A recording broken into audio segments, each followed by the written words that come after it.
vrai qu'aujourd'hui la technologie nous permet de forcer la nature un peu plus, mais c'est pas pour ça que c'est mieux.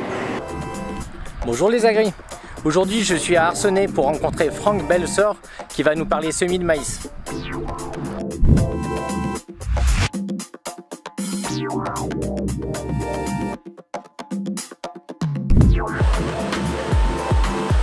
En théorie, il faut un sol ressuyé, donc il ne faut pas que ça colle ni aux roues ni au disque de semis pour être dans l'optimum.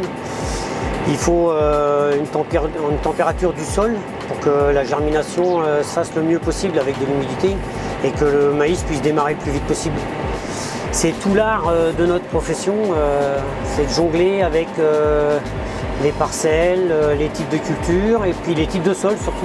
On est un petit peu plus sableux dans ce coin-là, là-bas on est un peu plus argileux. Et dans l'argile, on fait pas la même chose, on est obligé d'attendre un peu plus. C'est d'ailleurs pour ça que je peux semer qu'à partir d'aujourd'hui. Quand le sol il est prêt, il est prêt. Quand la terre elle est prête à ensemencer, ben, il faut y aller, mais il ne faut pas forcer.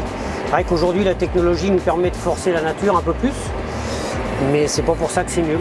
Il y a ceux qui travaillent le sol comme moi je l'ai fait là pour faire du semis, il y a ceux qui font du semis direct. Oui, ils ne préparent pas du tout le sol, hormis avec des couverts végétaux. Sur des sols qui sont limoneux, en théorie, on évite les outils rotatifs pour éviter ce qu'on appelle le phénomène de battance. Faut vérifier l'état des disques de distribution, vérifier les tuyaux de soufflerie, les roulements, les chaînes. Je dirais l'entretien, une révision sur un matériel qui doit être fonctionnel et opérationnel. Donc cet insecticide là, tu vois, il descend et il tombe là sur le rang. Il tombe juste, là on a une roue pro pour appuyer la graine.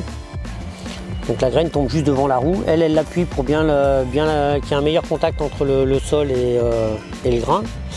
L'engrais starter descend là juste autour de la graine. Donc là on a une trémie en inox. Sur ce semoir là, il est pulsé jusqu'aux éléments. Alors c'est des disques pour enfouir l'engrais sur ce modèle là. C'est une voie variable, c'est-à-dire que là ils sont en extension maxi, on est sur un écartement à 75 pour le maïs. Au tournesol je rajoute un axe ici sur toutes les barres et on passe à 45 cm d'écartement avec le même semoir.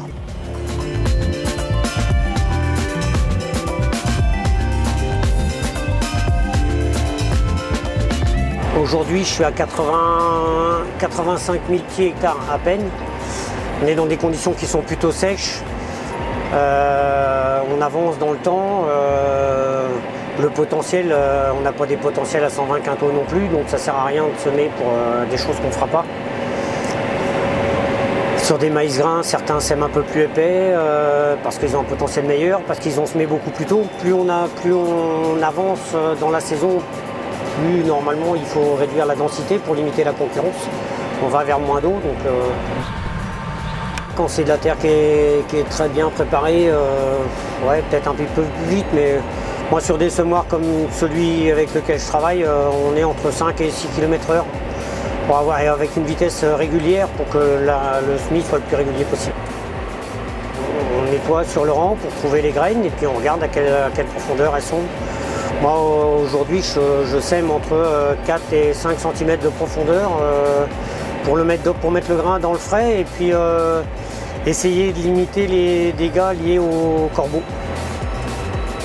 On applique un désherbage de prélevé et puis souvent on pratique un rattrapage entre 4 et 6 feuilles parce que c'est rare qu'on arrive à tout avoir du premier coup. Si on tombe en panne de GPS, on peut encore continuer. Mais je dirais que c'est peut-être un outil, un des plus rentables sur une exploitation. Il y a un gain de temps, il y a un confort de travail, ça permet de vérifier les surfaces des parcelles. Comme ça, il n'y a pas de problème, il n'y a pas de litige. Quand on le dit, il y a 5 hectares, puis qu'on trouve 5,5,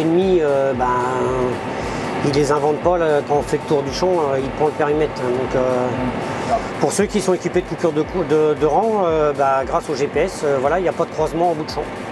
C'est-à-dire que vous voyez, quand on arrive là au bout du champ, moi je fais ça à l'œil, Au GPS, on s'occupe de rien, c'est lui qui coupe les rangs un par un et puis il n'y a plus de croisement. Donc il y a des économies de semences à faire.